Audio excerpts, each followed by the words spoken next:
Vieras, good morning. And guys, good news.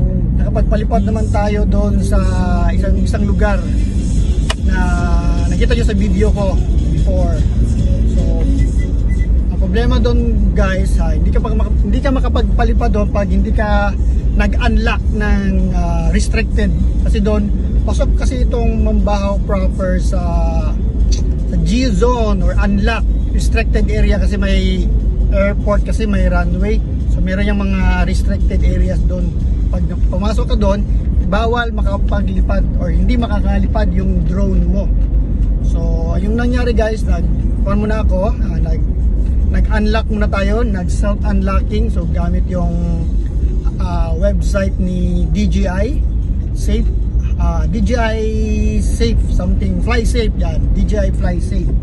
So yun, after nun, registered top, ask ng permit, request, then nag-grant na naman, at nag-grant niya immediately. So yun, nakapagpalipad tayo. So yung ginamit ko guys, yung at first normal mode muna, and then kinabisado ko yung lugar, so hanggang sa parang okay na siya. So nag-switch ako to sports mode. So kapag naka-sports mode ka, Vieros, mabilis yung drone mo, mabilis yung speed kasi naka-program siya or naka-set siya dun sa bilis niya. Pag full throttle ka ganun, talagang ang bilis niya, nasa mga, sabihin na natin 40, 30, mga ganyan na speed.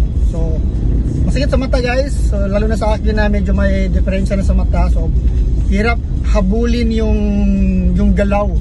So kaya talagang mahihilo ka pag hindi ka sanay dun sa sports mode na super bilis na paliko-likong ganyan. Okay lang pag diretso, pero pag yung paliko-liko na, hirap. So shout out tayo dun ka Boss Rowan Herrera para dun sa area nun. Tinuro niya sa akin yung lugar na yun, tsaka wow, ganda, ikaw ganda magpalipad dito kaya shout out Sir Rowan, thank you. And then guys, meron pang isang tinuro sa akin si Sir Rowan. So next ko na naman yung titirain or papaliparin. Parang maganda din, super ganda.